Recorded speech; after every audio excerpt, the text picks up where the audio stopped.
Kan sekarang giliran Mas Rindra untuk menyampaikan tentang.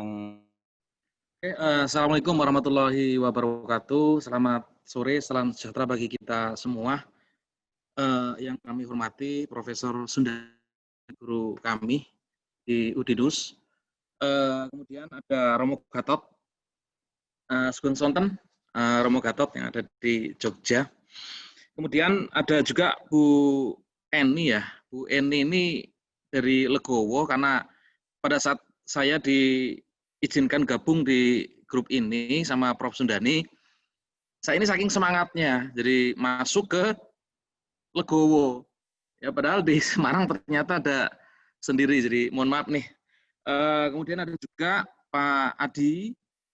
Pak Adi ini guru saya, beliau banyak membantu saya terkait kegiatan PPM ini karena memang ya apapun saya masih dalam tahap belajar. Kemudian Pak Abdillah nih luar biasa. Mudah-mudahan nanti apa yang saya sampaikan ya sedikit bermanfaat lah. Dalam hal ini mungkin sedikit berbeda dengan Mas Oki tadi. Kalau Mas Oki luar biasa ya, detail, terstruktur, kemudian jelas. Kalau saya mungkin lebih ke praktis, karena terus terang ini kalau riset saya atau penelitian saya banyak di Kentang ini sebenarnya Pak Abdillah. Banyak di Kentang dan kebetulan saya ini lagi sekolah lagi di Bogor, riset tentang Kentang. Tetapi kenapa saya terjun ke PPM ikan manyung? Karena ada PR khusus nih dari Prof. Sundani terkait ikan manyung di Bandar Harjo. Oke, saya mulai aja. Territorial mapping menuju smart logistik hijau berkelanjutan pada pengasapan ikan manyung di Bandar Harjo. Kalau Mas Oki tadi sudah running, sudah jalan. Kalau saya baru mau jalan ini, ya baru mau jalan, baru mau mulai. Halaman pertama saya tampilkan begini, ya jadi supaya Bapak Ibu juga kalau yang belum ke Semarang tahu kalau Semarang itu lumayan indah, ada banyak bangunan-bangunan kuno yang kemudian dimodifikasi, diperbaiki, ada di situ Lawang Sewu, kemudian dan lain-lain lah. Jadi pemerintah itu fokus ke pembangunan semacam ini. Bahkan yang terbaru adalah Kota Lama, sekarang infrastruktur masuk ke situ semua. Akan tetapi di samping dari Kota Lama seperti yang disampaikan oleh Romo Gatot di daerah Tambak Lorok, betul Prof. Jadi betul Pak Gatot di daerah Tambak Lorok. Ini seperti ini, jadi kontras. Ya, sungainya kotor, kumuh, kemudian bau begitu berantakan lah, tidak tertata. Di saya ini berpikir kenapa gitu ya? Kenapa satu sisi bangun infrastruktur, bangun gedung, bangun jalan, bangun yang lain-lain, tetapi hal-hal yang semacam ini agak sedikit dilupakan. Seperti yang disampaikan oleh Romo Gatot tadi, bahwa di Tambak Lorok ini pengasapan ikan sudah berjalan sejak tahun 1982. Mas Oki belum lahir ya.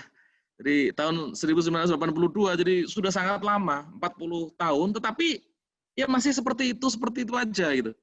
Kemarin Prof. Sundani sempat berkunjung ke tempat itu dan ya menikmati ikan manyung begitu. Ya, nah ini harus ada harmoni lah, harus ada keselarasan antara infrastruktur yang kemudian digembor-gemborkan, dikencarkan dengan kondisi lingkungan yang saat ini. Karena ini walaupun saya baru gabung di Flipmas, tetapi banyak hal yang saya pelajari dan saya dapatkan, yang mungkin tidak didapatkan di tempat lain. Kalau selama ini mungkin saya fokus ke Scopus, fokus ke jurnal terindeks, fokus ke Sintat dan lain-lain, tetapi itu malah justru menjauhkan saya pribadi ke masyarakat. Jadi dengan adanya kami diizinkan gabung di sini, terbuka mindset saya, nanti juga akan kami sampaikan ke teman-teman yang lain bahwa memang dosen itu ya harus menyatu dengan lingkungan di sekitar, lingkungan terdekat lah. Kayak tadi Mas Oki di kampungnya, di dusunnya ada ayam lah, kalau saya ada sungai yang kotor, ada pengasapan ikan begitu. Sebenarnya pengasapan ikan ini sudah istilahnya sudah diupayakan untuk menjadi aset unggulan lokal Kota Semarang, tetapi agak sulit karena kultur dari masyarakatnya itu cuek, acuh tak acuh. Ketika kami ke sana ya sudah dicueki aja gitu. Jadi kita harus bisa istilah Jawanya itu nyelondoi. Nyelondoi harus bisa mendekati, harus bisa tahu gitu ya karena ya mungkin masyarakat pesisir seperti itu ya Pantura. Kemudian selain itu juga agak sulit menerima ini teknologi.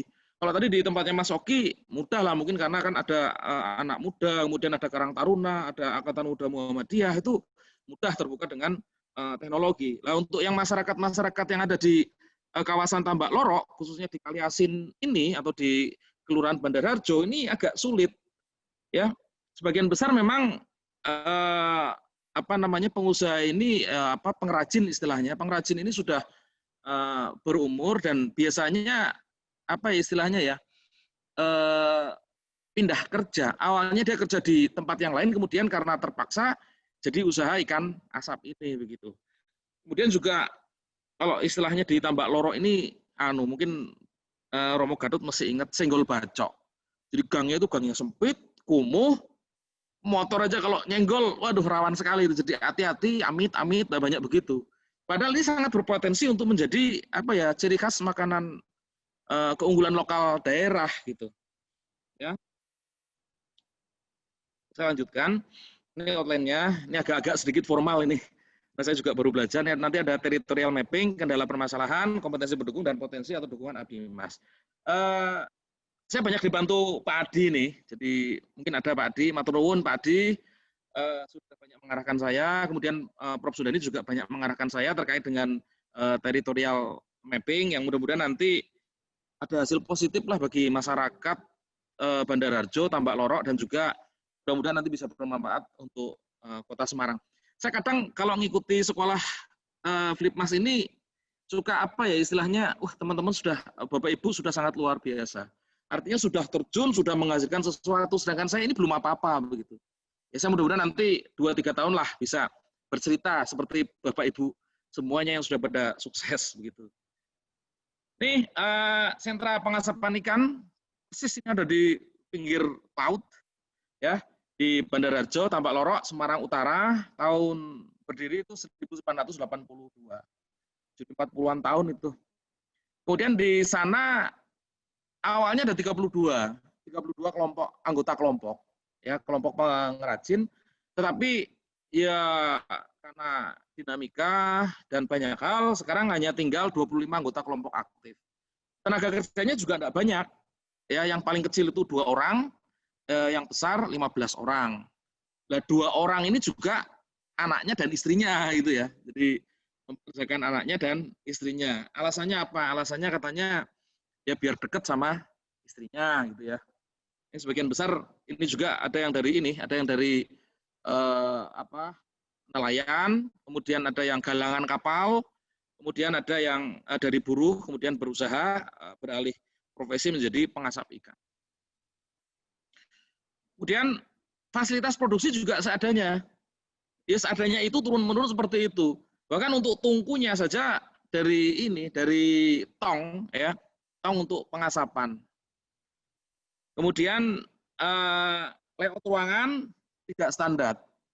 Artinya acak-acakan. Bahan baku dipotong, amis, ada air dan lain-lain gabung dengan ikan yang hasil siap jual. Itu sangat tidak layak dan berdiri di lahan irigasi. Ini rawan digusur ini.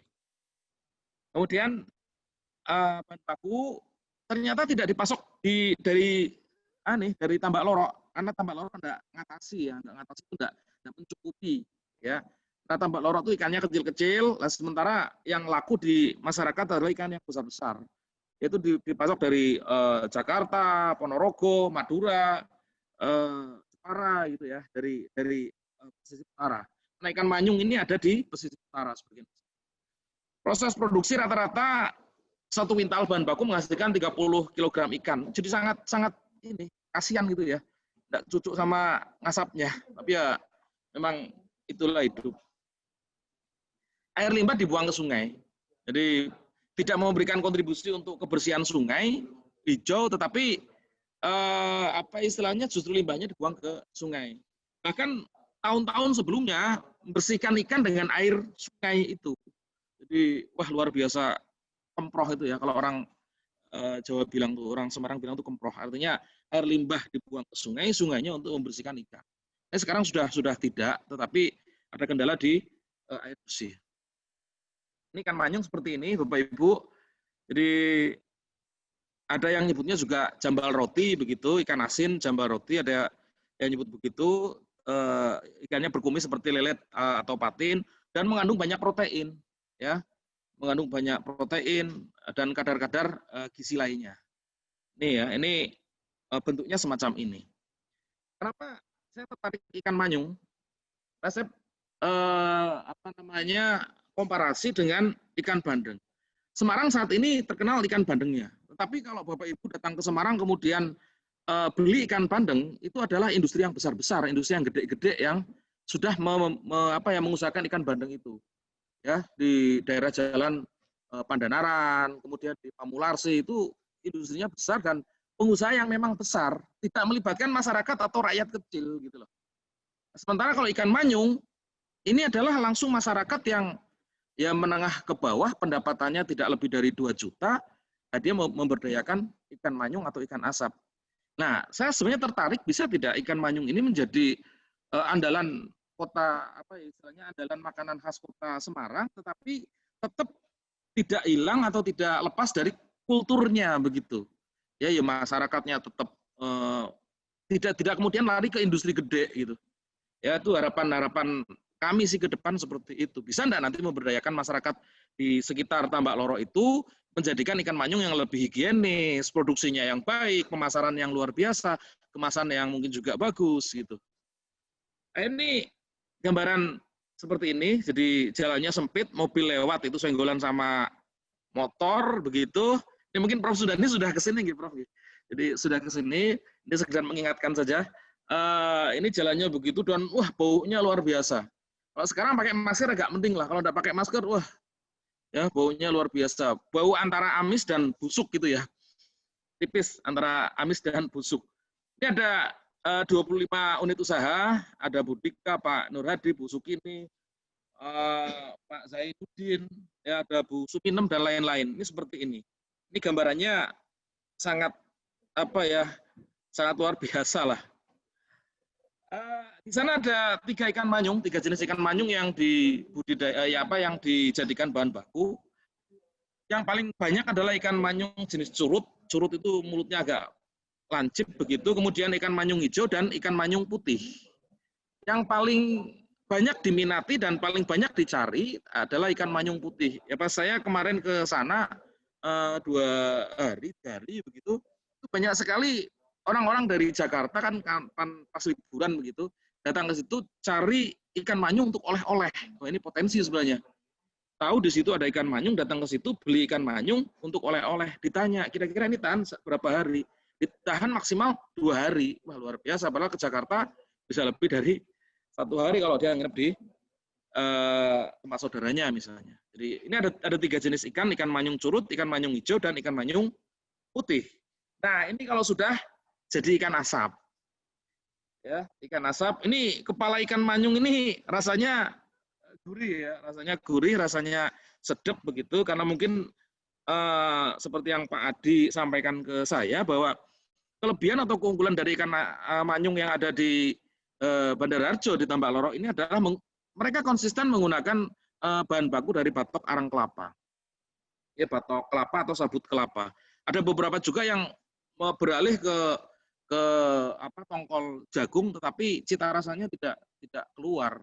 Ya karena ketika saya tanya, kualitas yang bagus dari ikan manyung adalah yang warnanya agak ke kuningan begitu, tidak hitam, agak ke kuningan, kemudian rasanya itu rasa alami. Dan itu rasa alami itu dihasilkan dari pembakaran batok kelapa. Dan memang ada juga unsur keawetan ya, karena batok kelapa itu menurut riset menghasilkan semacam cairan yang bisa mengawetkan. Mungkin wilayahnya Prof Sundani mungkin atau mungkin yang lain dari farmasi atau dari kimia ya.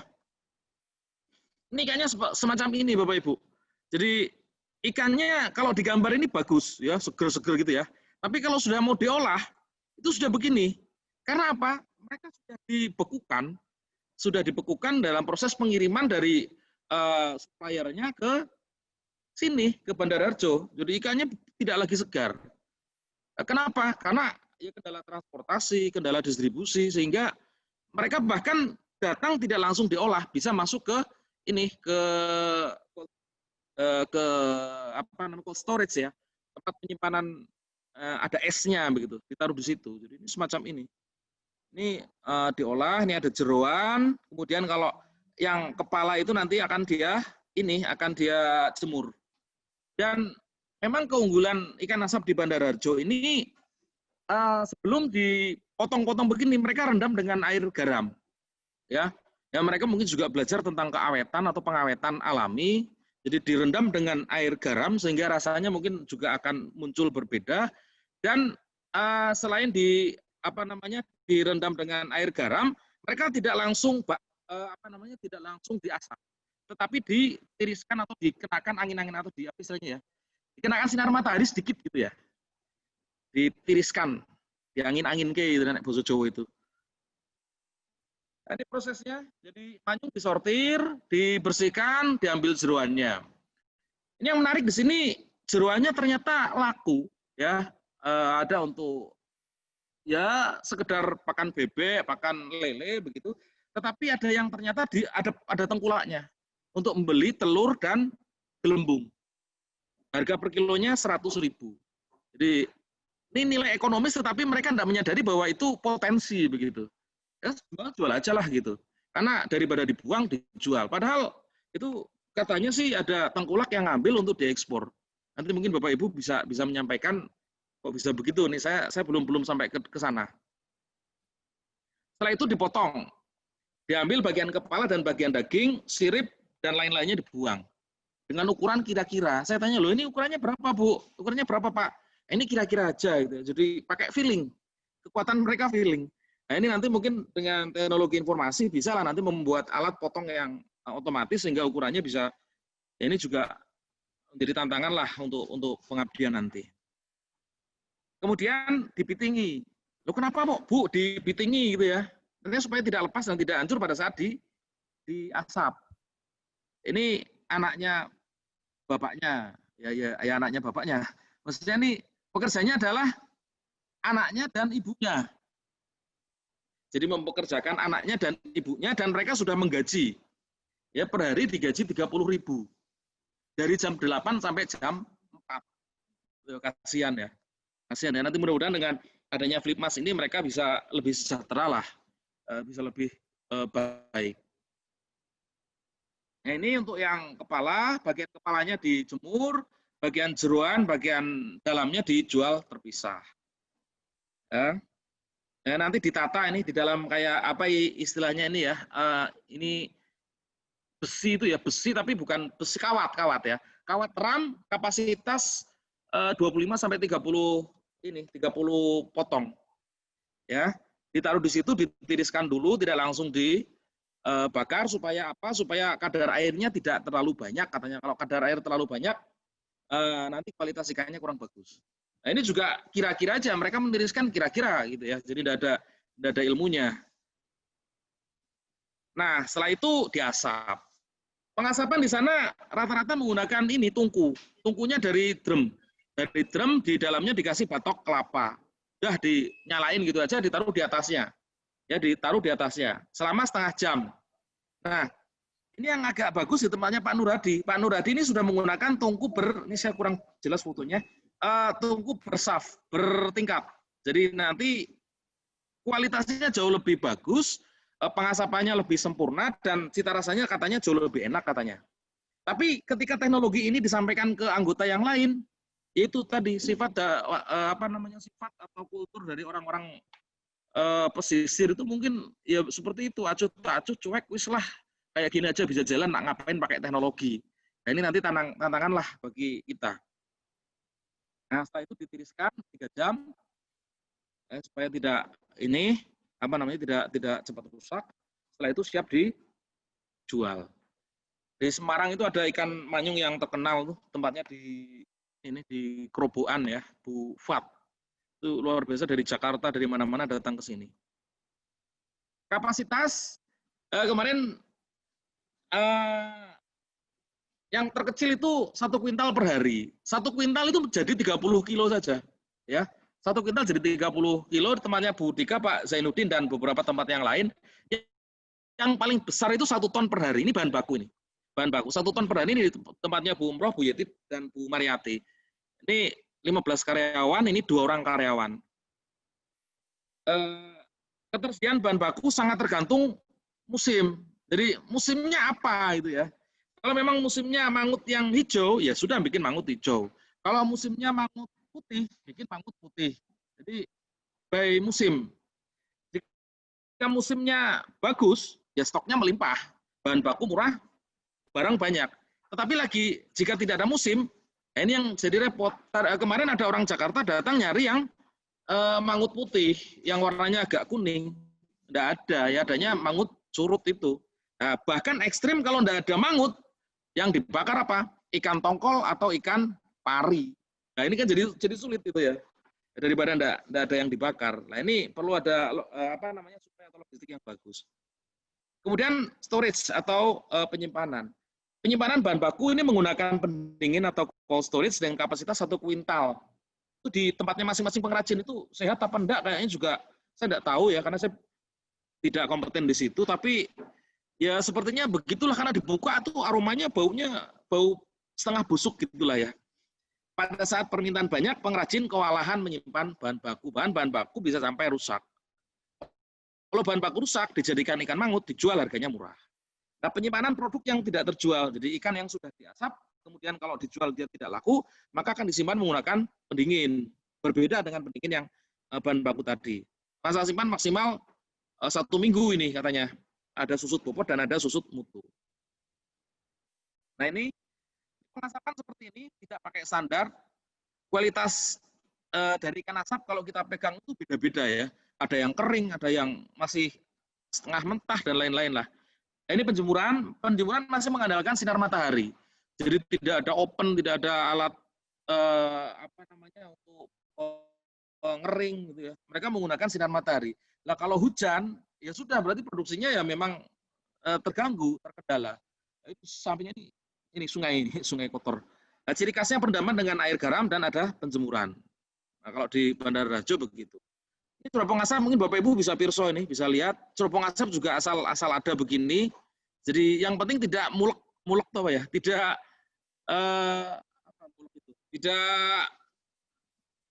asapnya tidak ada di ruangan itu gitu ya, bisa keluar. Asal ada cerobong. Gimana, Bro? Berputar-putar. Nah, berputar-putar. Asapnya tidak berputar-putar, asapnya keluar. Ya, keluar dari cerobong asap, dan buatnya juga asal-asalan. Ya, dibantu sama Indonesia Power, iya tetap aja pakai yang ini gitu. Ini susahnya. Bahan bakar dari batok kelapa dan tongkol jagung.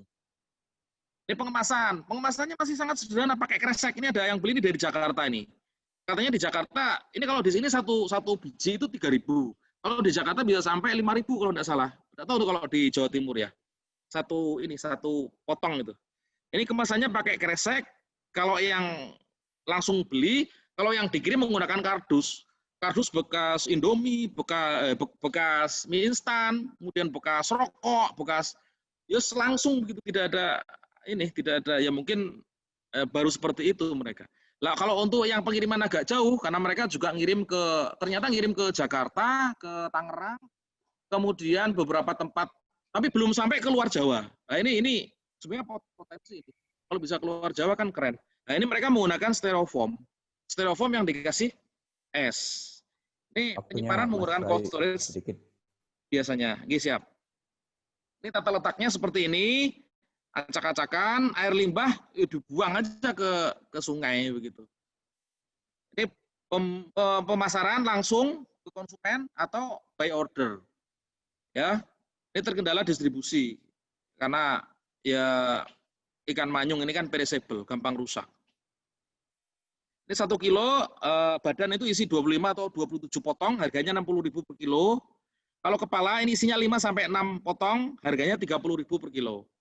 1 kuintal bahan baku harganya 15 sampai 20.000 per kilo. Ini menjadi 30 kg ikan asap dan ada jeroan, telur, gelembung, limbah dan lain-lain. Ini sangat tipis sebenarnya nih, marginnya sangat tipis mereka. Ya, berdasarkan wawancara penghasilan neto paling kecil 2 juta per bulan bersih, paling besar 20 juta per bulan. Nah, ini kesenjangannya sangat tinggi. Harga jual kalau retail atau reseller, kalau badan itu 55.000, kalau kepala 25.000, kalau langsung ke konsumen ini harganya lumayan agak-agak bagus, 60.000 sampai 60.000 dan 30.000 untuk kepala. Yang sudah diupayakan di sana adalah kemasan vakum, produksi menggunakan cerobong, kemudian ada bersusun, ya variasinya nugget manyung, tapi ini semuanya tidak jalan. Semuanya tidak jalan. Kemasan vakum mereka juga tidak mau, kesuwen alasannya lah, kesuwen mas, juga tidak banyak, itu cuma nampung 1 atau 2 begitu. Cerobong bersusun alah mas repot pakai tungku aja nih bisa itu. Nugget manyung alah dol koyongnya payu gitu. Itu ya kultur orang pesisir mungkin seperti itu. Nanti harus ada pendekatan mungkin orang-orang sosial atau mungkin orang-orang yang lebih mengetahui semacam itu. Ini yang menarik, belum ada pelatihan yang intensif. Jadi wis diculke gitu ya. Yes, jalan-jalan gitu aja. Tentang produksi, logistik, pemasaran enggak ada. Jadi pemerintah itu ya sudah begitu. Eman-eman itu sebenarnya ya. Prof Sundani datang ke situ langsung melihat ini potensi kota Semarang, nggak ada yang garap, dan betul memang nggak ada yang garap. Nanti jadi PR buat saya dan ini Pak Adi, Prof, dengan Pak Adi dari Polines itu nanti biar kita kerjakan insya Allah. Nanti 2 tahun atau setahun atau mungkin setengah tahun nanti akan ada progres lah insya Allah. Ini kompetensi yang bisa terlibat ini banyak nih, dari perikanan, dari mesin, elektro, industri, kemudian dari ini kimia, kemudian dari pemasaran, manajemen, kesehatan lingkungan juga bisa ya, boga, ini bisa semua, ini sebenarnya bisa masuk ke situ. Cuman ya enggak ada yang ke situ begitu. Enggak ada yang ke situ. Ya datang ke situ cuman survei tok gitu kayaknya, survei sudah gitu aja. Jadi enggak ada memberikan apa-apa kepada masyarakat di situ. Kasihan. Ini saya sudah bikin big picture untuk potensinya. Ini secara global lah, nanti jadi semacam ini. Ini kira-kira seperti ini, itu. Ini mappingnya, ini dukungan saja sih. Dukungan saja nih. Sebagai informasi ini ada, ini saya sudah punya beberapa paten. Jadi pada saat dulu sebelum mengenal dekat Prof Sundani, saya senang bikin paten-paten begini. Tetapi paten ya hanya sekedar paten aja begitu. Tapi nilai manfaatnya ya mana ada gitu ya. Hanya begitu. Dan prosesnya malah susah. Ya bolak-balik revisi, bolak-balik sampai beberapa ditarik, biar aja itu biar ditarik semua aja. Enggak apa-apa, yang penting bermanfaat sama masyarakat lah. Ini terakhir quote-nya, sampai saat ini saya belum dapat menikmati dan menghayati esensi keilmuan dari apa yang sudah saya kerjakan. Saya sudah bikin 2 buku tentang virus komputer, ujungnya merusak. Saya punya 7 paten, ya hanya untuk perusahaan gede. Riset atau hibah, ya selesai ditumpuk jadi laporan saja gitu loh. Nah, kenapa saya ngotot ke IPB? Ini saya lagi bukan promosi gitu ya. Karena bersama IPB saya yakin-yakinnya akan lebih bermanfaat bagi jutaan petani dan nelayan di Indonesia. Ya dengan ilmu pengetahuan dan teknologi, harapan saya petani dan nelayan akan lebih bermartabat. Mungkin itu dari saya. Terima kasih. Saya kembalikan ke Pak Abdillah. Sekian. Assalamualaikum warahmatullahi wabarakatuh. Waalaikumsalam. Terima kasih. Sangat menarik, Mas.